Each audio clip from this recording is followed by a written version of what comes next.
bahwa pentingnya atau urgensi dakwah sebagai seorang muslim.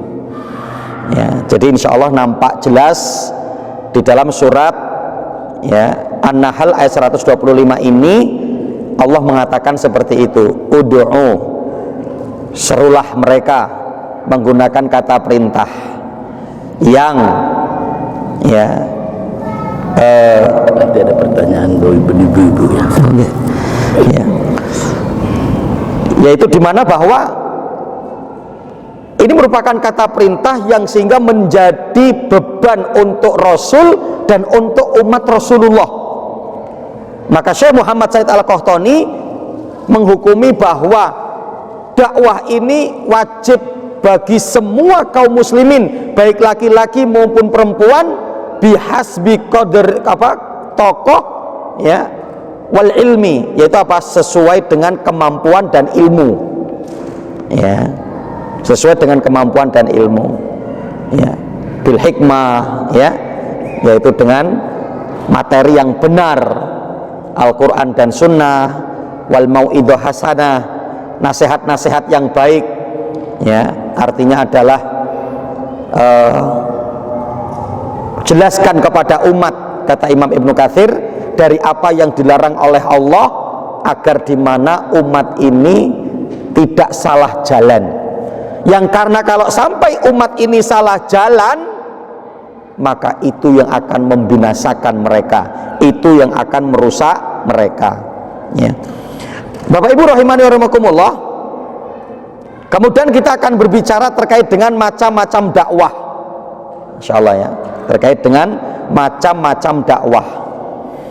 Yang pertama adanya dakwah bil qaul ya, yaitu dakwah dengan ucapan ya, ya ini ya dengan penyampaian materi ya, baik itu apa, dengan khutbah, baik itu dengan ceramah-ceramah umum, baik itu dengan kultum, baik itu dengan halakoh-halakoh ya, majelis-majelis kecil, bahkan termasuk di sini ya, yaitu apa ya, penulisan artikel, pembuatan buku ya, pembuatan video ya, rekaman ya, kaset video dan yang lain-lain ya.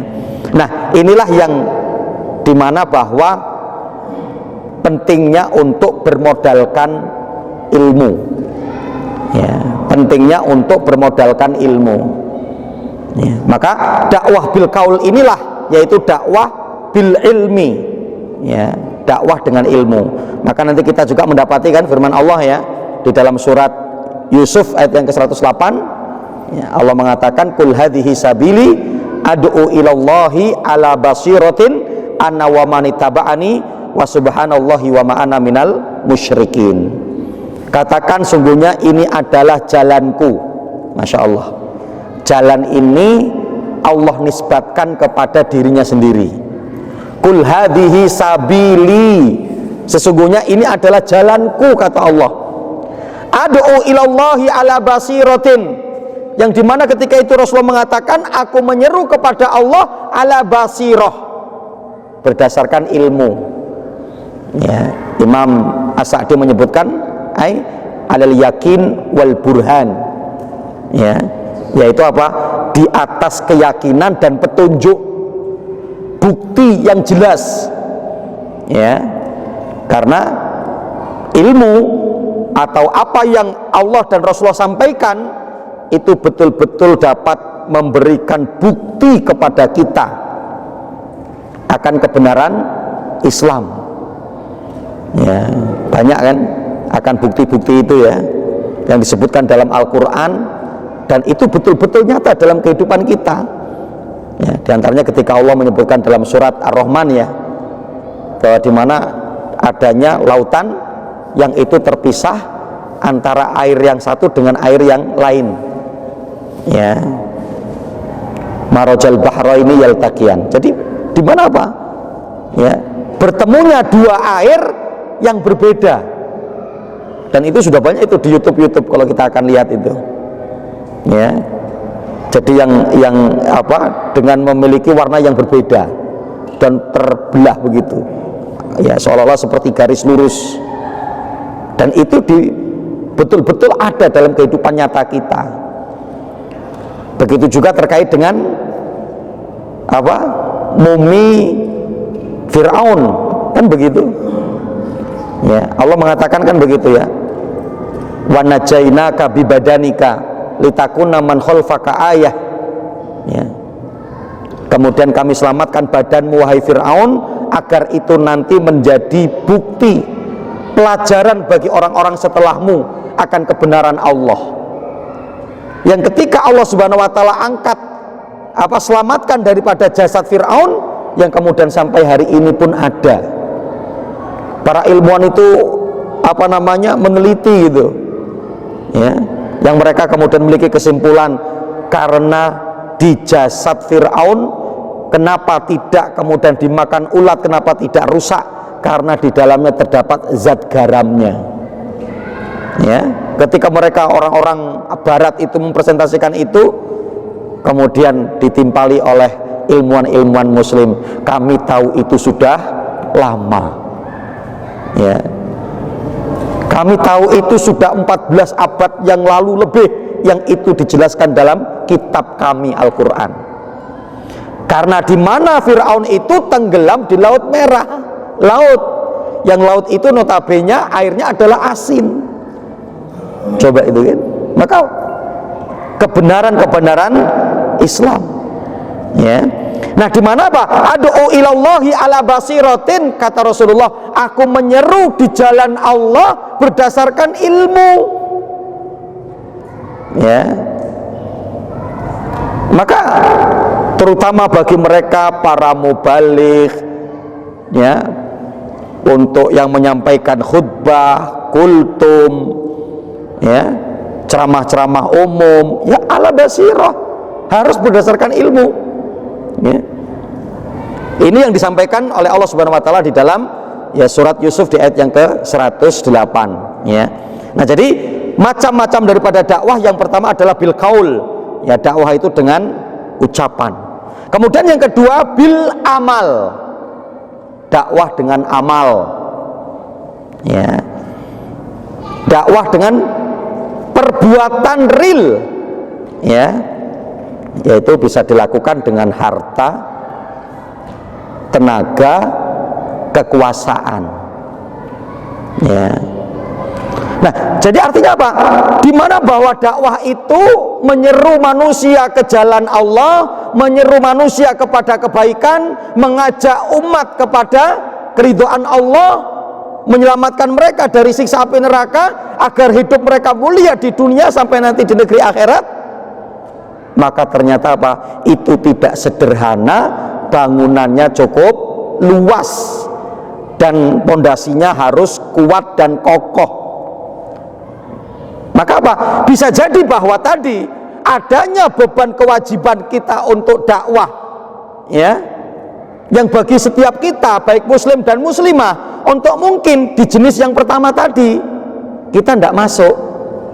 Aduh, saya tidak bisa ceramah, saya nggak bisa khutbah, saya nggak bisa kultum, saya nggak bisa ngomong di depan, contoh mungkin begitu. Saya nggak bisa nulis, saya nggak bisa buat artikel, contoh mungkin begitu.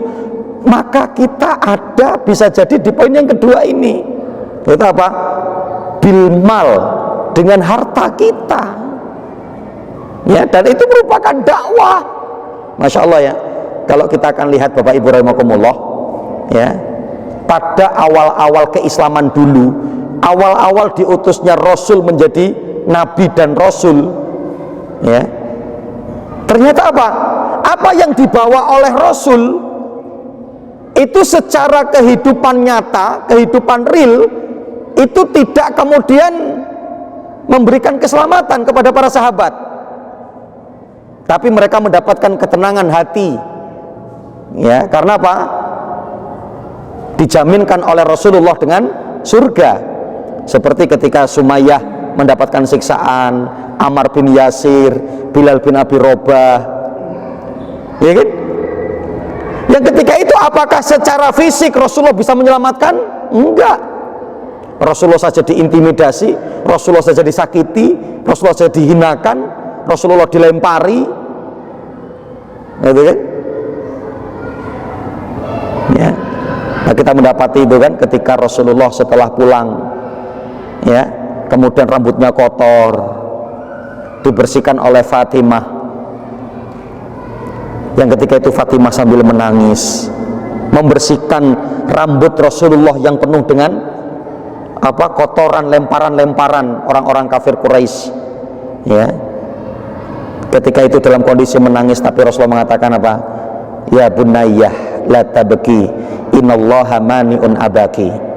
Wahai putriku, janganlah kamu menangis, karena Allah lah yang akan menolong bapakmu.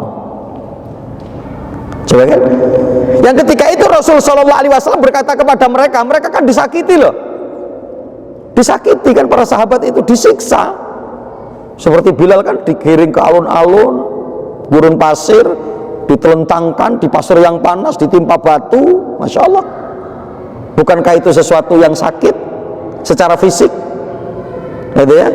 Apa yang kemudian didapatkan oleh Sumayyah dalam satu riwayat itu diantara disebutkan apa? Dipakaikan baju besi kan? Baju besi itu dipakaikan baju besi, ya. Dipakaikan baju besi itu kan masih ada antara kulit sama besi itu kadang masih ada jeda gitu ya, jarak itu dimasukkan pasir panas. Coba itu kayak mana rasanya kan? Masya Allah, ya. Tapi apakah Rasulullah ketika itu secara fisik bisa menyelamatkan mereka, bisa kemudian membantu mereka agar tidak terkena siksaan? Tidak. Rasulullah ketika itu cukup hanya bisa mengatakan apa? Sabron ya ala Yasir, inna mau'idakumul jannah. Sabar wahai keluarga Yasir, tempat kembali kalian adalah surga. Tapi Bapak Ibu rahimakumullah, siapa yang bisa menyelamatkan fisik mereka? Sahabat Abu Bakar As-Siddiq. Dengan apanya? Dengan harta beliau. Ammar dibebaskan, kemudian Bilal dibebaskan dari perbudakan yang dibeli oleh sahabat Abu Bakar As-Siddiq. Secara fisik selamat mereka kan, karena sekarang sudah menjadi budak Abu Bakar. Terserah Abu Bakar bagaimana untuk kepada mereka kan begitu. Tapi yang penting apa? Selamat dulu secara fisiknya dari siksaan mereka, ya. Ketika itu Abu Bakar dengan menggunakan apa? Uang. Waktu itu Abu Bakar dengan menggunakan harta. Masya Allah, ya. Nah, bisa jadi apa? Ketika bahwa kita ini memiliki tanggung jawab kewajiban dakwah, ya ketika kita akan memilih jalan ini jalan kita. Ustadz, saya tidak bisa ngomong, saya nggak bisa ceramah, saya nggak bisa menjadi mubalik, saya nggak bisa nulis. Oke, tapi insya Allah Ustadz, mudah-mudahan saya dengan harta saya, nggak ada masalah, ya, untuk dakwah Islam. Ya, lembaga-lembaga dakwah butuh apa? Ya, mau ada pembangunan masjid di mana untuk sentral pembinaan umat, saya bantu, ya. Karena Masya Allah kaitan dengan harta ini kan, ya. Banyak para sahabat Nabi itu yang dikabarkan untuk mendapatkan surga karena harta mereka yang mereka dermakan untuk dakwah Islam, ya. Seperti yang diantaranya dilakukan oleh Utsman bin Affan, ya. Sahabat Utsman itu kan pernah membeli surga 2 kali, ya. Yang pertama untuk memberi sumur rumah, sumur Yahudi, ya kan? Masya Allah, dengan taktik yang luar biasanya pun sangat hebat, konsep bisnis, ya, yang dilakukan oleh sahabat Utsman bin Affan kan. Ketika mau dibeli nggak boleh sama Yahudi itu, ya, tapi kata Yahudi boleh dibeli tapi setengah saja, nanti harinya kita bagi, ya. Jadi kalau 1 pekan itu nanti berapa hari itu untuk kamu, boleh ambil air dari sumur itu, setelahnya adalah untuk saya, ya, dan akan saya jual air-air itu. Enggak masalah kata sahabat Utsman. ketika itu membeli setengahnya, kemudian ketika itu berkata kepada kaum muslimin, wahai kaum muslimin, ambil sebanyak-banyaknya, cepat, ketika waktu kita ambil semua pada ngambil, sehingga ketika kemudian milik waktu Yahudi sepi, nggak ada yang beli. Waduh, kayak mana ini? Saya kalau kayak gini terus ya bangkrut, kata dia kan. Akhirnya ditawarkan kepada Utsman, "Hai Utsman, kamu nggak beli semua itu, biar untuk kamu semua." Oh, itu yang memang saya maui, tapi kemarin kamu kan nggak boleh gitu ya. Akhirnya dibeli semua kan, luar biasa itu. Yang Rasul mengatakan begitu, barang siapa yang membebaskan sumur rumah untuk kaum muslimin, maka bagi dirinya surga. Kemudian yang kedua adalah penyiapan jaisul usroh, ya, yaitu apa? Menyiapkan pasukan-pasukan pada perang yang sulit, yaitu pada peristiwa perang Tabuk. Berapa ratus ekor onta plus perlengkapannya yang diinfakkan oleh sahabat Utsman bin Affan, ya. Ketika pertama mengeluarkan 100 ekor onta plus perlengkapannya, kemudian ketika itu Rasulullah masih menyatakan, siapa lagi yang akan menambah? Utsman tunjuk tangan lagi, aku ya Rasulullah, 100 ekor onta lagi plus perlengkapannya. Ya, ternyata setelah dihitung-hitung lagi oleh Rasulullah, masih kurang, siapa lagi yang akan menambah? Sahabat Utsman masih tunjuk tangan lagi, aku ya Rasulullah, 100 ekor onta plus perlengkapannya, 300 ekor onta plus perlengkapannya, ya. Abu Dahdah, Masya Allah, punya 2 kebun, yang ketika itu datang kepada Rasul Shallallahu Alaihi Wasallam, ya Rasulullah, aku punya 2 kebun. Yang awalnya mau diinfakkan semua itu kan, tapi kata Rasulullah, apakah kamu punya istri, apakah kamu punya anak? Dia mengatakan, iya ya Rasulullah, jangan kamu berikan semua. Kemudian Abu Dahdah mengatakan, oke, kalau begitu ya Rasulullah, tolong lihat ya, mana kebunku yang paling bagus, itulah yang akan aku infakkan di jalan Allah, ya. Maka apa kata Rasulullah? Rasulullah kemudian mengatakan, kam min idkin mu'allakin fil jannah li Abi Dahdah, betapa banyak saya telah mendapati adanya dahan-dahan kurma yang bergantungan di dalam surga, itu adalah milik Abu Dahdah. Masya Allah, masuk surga, jaminan surga karena sedekahnya, karena dakwah dengan hartanya, ya. Bahkan Masya Allah, Bapak Ibu rahimakumullah, kadang ya, mudahnya, melimpahnya pahala bagi orang yang memiliki harta itu, mereka lebih mudah daripada para dai, para ustadz yang mungkin mereka merealisasikan hartanya di tengah-tengah umat. Kenapa? Yang punya harta tinggal duduk-duduk saja, ya. Yang punya harta tinggal duduk-duduk saja, ya. Ustadz, ya, mau pengembangan ada dakwah di mana? Boleh untuk bikin masjid, rumah Quran, kemudian nanti bisa untuk santunan di wilayah tersebut. Saya punya uang 1 miliar. Coba. Yang sulit, yang mendapatkan kesulitan, yang mendapatkan mungkin bisa jadi ancaman, ya, bisa jadi kemudian juga ejekan, bisa jadi intimidasi, siapa? Ustadznya. Tapi pemilik uang duduk-duduk saja di rumah, selesai itu 1 M untuk bikin masjid plus kemudian rumah Quran. Tapi apa? Setiap masjid itu digunakan, anak-anak menghafal Al-Quran, sampai juga kepada orang yang punya uang itu, meskipun bisa jadi dia bilang, nama saya jangan pernah disebut di sana. Saya nggak punya uang, saya nggak bisa ceramah. Oke, tenaga antum selama 1 pekan berapa hari? Bisa untuk mindahin pasir, ngaduk semen, bawa semen yang sudah diaduk itu untuk diberikan kepada tukang, gitu loh, ya. Jadi apa? Tenaga, ya, dengan tenaga. Masya Allah, Bapak Ibu, Islam tidak akan meremehkan sedikit seberapa apapun sumbangsih kita untuk Islam, seperti yang dilakukan oleh, ya, seorang wanita penyapu Masjid Nabawi, ya, yang disebut dengan Ummu Mihjan. Masya Allah, dengan amalnya, dengan kesiapan memberikan waktu dan tenaga untuk membersihkan masjid, ketika meninggal di malam hari, Rasulullah nggak ngerti. Rasulullah kok mendapati, mana ini penyapu masjid kok nggak ada?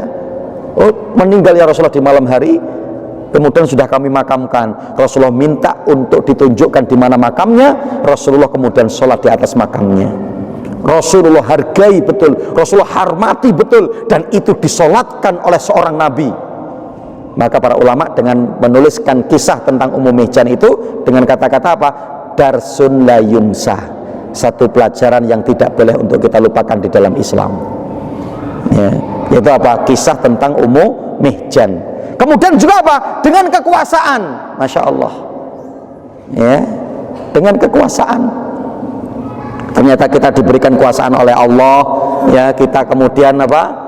Menjadi RT mungkin, menjadi RW, menjadi lurah, menjadi bupati, menjadi gubernur. Kekuasaan kita untuk dakwah Islam, Masya Allah, ya. Dia wajibkan kepada kaum muslimin rakyatnya pakai hijab semua, laki-lakinya berjamaah di masjid untuk menghidupkan masjid-masjid, mengikuti majelis-majelis ilmu. Masya Allah, pemimpin-pemimpin perusahaan itu yang dapat amanah-amanah memegang perusahaan, adakan kajian di perusahaannya. Karyawan laki-laki semua harus sholat di masjid, karyawan perempuan tidak boleh yang tidak pakai jilbab, semua harus pakai jilbab, apalagi dengan jilbab yang syar'i. Masya Allah, dia akan berdakwah dengan kekuasaan yang dia miliki, ya. Kemudian yang ketiga adalah bisirah hasanah, ya. Macam-macam dakwah ini saya ambil dari kitab tadi Al-Hikmah, ya, Ad-Da'wah Ilallah, ya, yang ditulis oleh Syekh Muhammad Said Al-Qahtani. Kemudian yang ketiga itu apa? Bisirah hasanah, yaitu apa? Dengan perbuatan baik kita, ya, dengan perbuatan baik kita. Ini juga apa? Untuk dakwah, ya. Ucapan kita yang baik, tingkah kita yang baik, ya, perbuatan kita yang baik dengan keluarga kita, dengan tetangga kita, dengan masyarakat kita, itu juga merupakan dakwah, ya. Kalau para ulama juga menyebutkan dengan mengistilahkan yaitu apa? Dakwah bilhal, ya, dakwah bilhal, yang kita tidak perlu apa-apa, tapi apa? Kita pelihara jenggot, Masya Allah, ya. Kemudian kita dengan pakai baju yang sunnah, keluarga kita juga begitu, ya. Orang akan melihat betapa nyamannya hidup kita, betapa tentramnya hidup kita. Keluarga kita nggak pernah ribut. Tetangga-tetangga itu yang tidak pernah ikut ngaji, tetangga-tetangga itu yang jauh dari ibadah kepada Allah, jauh dari sholat, ribut terus hari-harinya. Maka mereka akan lihat, Pak, malu kita. Contoh loh bapak itu, ibu itu, ke masjid terus mereka, ngaji, istrinya pakai jilbab bagus, suaminya baik, soleh, ya. Padahal kita nggak pernah ngomong sama mereka, tapi dengan perbuatan hari-hari kita mencontohkan, mempraktekkan kebaikan yang itu dilihat oleh mereka, maka itu juga menjadi materi dakwah untuk mereka, ya. Nah, maka ikhwan fillah rahimani wa rahmakumullah, ya, sehingga dengan ini apa? Tidak ada alasan bagi kita ini tidak berdakwah. Maka nih saya apa? Kalau semua kita ini bergerak untuk dakwah, tadi kita memahami akan kewajiban dakwah ini, tinggal tadi kan sesuai dengan kemampuan dan kadar keilmuan kita. Kita mau masuk yang mana? Jangan sampai nggak ada, ya, jangan sampai nggak ada. Karena apa? Nanti kita akan dimintai pertanggungjawaban di hadapan Allah apa yang sudah kita berikan untuk umat ini. Wallahu ta'ala alam. Bapak Ibu rahimakumullah, nampaknya sebentar lagi akan masuk sholat isya. Maka ini yang mungkin dapat kami sampaikan dari materi yang ada, dan ada pertanyaan, dan silakan mungkin kalau ada Bapak Ibu yang ingin bertanya, silakan. Dan ini untuk informasi itu bisa dirubah Ustadz. Apakah takdir itu bisa dirubah? Nah, alhamdulillah wassalatu wassalamu ala rasulillah wa ala alihi wa sahbihi wa man wala amma ba'. Apakah takdir bisa dirubah? Bisa, ya. Di antaranya adalah la yaruddul qada illa biddu'a. Tidak ada yang bisa untuk merubah takdir kecuali dengan doa. Ya. Jadi apa? Doa kita itu dapat merubah takdir. Ya. Yang karena toh kita sendiri kan nggak ngerti takdir kita ke depan itu mau bagaimana. Kan gitu pada hakikatnya, kan gitu. Tapi di mana Pak Rasulullah mengatakan begitu, tidak ada yang bisa merubah takdir kecuali doa. Maka yang bisa jadi bahwa yang seharusnya ketika di suatu acara kita mau pulang, ketika kita pulang di jalan itu kita mau kecelakaan, tapi karena sebelumnya kita berdoa kepada Allah, atau malam harinya kita berdoa kepada Allah, atau ketika setelah sholat berdoa kepada Allah, atau di sepertiga malam berdoa kepada Allah agar diberikan keselamatan untuk safar itu, untuk bepergian itu, akhirnya kemudian apa? Allah tidak jadi berikan, daripada takdir tersebut akan mendapatkan kecelakaan. Ya. Nah, maka apa? Tidak ada, kata Rasulullah, yang dapat merubah takdir kecuali adalah doa. Maka ya gitu konsepnya, untuk kita selalu banyak berdoa. Ya. Karena bahkan Rasulullah kan mengatakan begitu, man lam yas'alillah yaghdab alaih. Barang siapa yang tidak pernah meminta kepada Allah, maka Allah akan murka. Itu. Maka apa? Mari kita untuk banyak-banyak berdoa kepada Allah, meminta keselamatan kepada kita, kebaikan kepada kita, diampuni dosa-dosa kita, keridhaan Allah, keistiqomahan. Kita meminta agar Allah senantiasa berikan keistiqomahan kepada kita, dan seterusnya. Jangan bosan-bosan kita untuk berdoa, dan jangan malu-malu kita untuk sering-sering mengangkat tangan di hadapan Allah untuk meminta kepada Allah. Wallahu ta'ala alam. Ada yang lain mungkin? Ya, silakan Pak.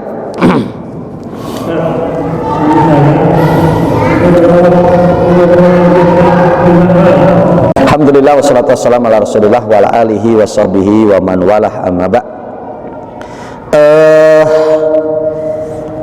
Artinya terkait dengan keutamaan satu amal itu perlu untuk adanya dalil yang mendasari, dan tentunya adalah dalil yang kuat. Ya. Dalam derajat hadis itu ya minimal hasan. Ya. Nah, hanya saja terkait dengan doa tadi, untuk keutamaan wallahu ta'ala alam, saya belum pernah membaca akan keutamaannya. Adapun kalau untuk kita baca di doa-doa keseharian kita, ya tidak mengapa. Ya, Allahumma ajirna minan nar. Ya Allah, selamatkanlah kami dari api neraka. Ya Allah, jauhkanlah kami dari siksa api neraka. Maka tidak mengapa di doa-doa umum kita, artinya seperti itu, karena itu pun lafadz yang baik atau kalimat yang baik. Nah, adapun kalau keutamaannya tadi, ya, karena kaitan juga dengan berapanya itu butuh dalil gitu. Maksudnya dibaca sekian, ya, tadi ya subuh hari, nanti dibaca sekian di sore hari, ya dibaca 7 kali atau mungkin 10 kali atau mungkin 3 kali dan seterusnya. Nah, untuk hal seperti ini pun kita butuh dalil. Artinya yang saya ketahui kaitan dengan perkara ini, wallahu ta'ala alam, kaitan dengan keutamaan itu saya belum pernah mendapatkan atau saya belum pernah membacanya. Dan kemudian yang kedua, secara konteks umum kita boleh untuk mendoakan dengan doa itu, karena itu pun adalah merupakan lafadz-lafadz kebaikan, ya. Secara umum di dalam doa umum kita, maka tidak mengapa, boleh kita membacanya. Mungkin begitu Pak sementara. Wallahu ta'ala alam. Ini mungkin dapat kami sampaikan dalam kesempatan kajian di malam hari ini. Mudah-mudahan bermanfaat. Aku qouli hadza astaghfirullahi li wa lakum wa lisairil muslimina fi kulli jambin wal aqtar. Subhanakallahumma wa bihamdika asyhadu an la ilaha illa anta astaghfiruka wa atubu ilaik. Wabillahi taufiq wal hidayah. Wassalamualaikum warahmatullahi wabarakatuh.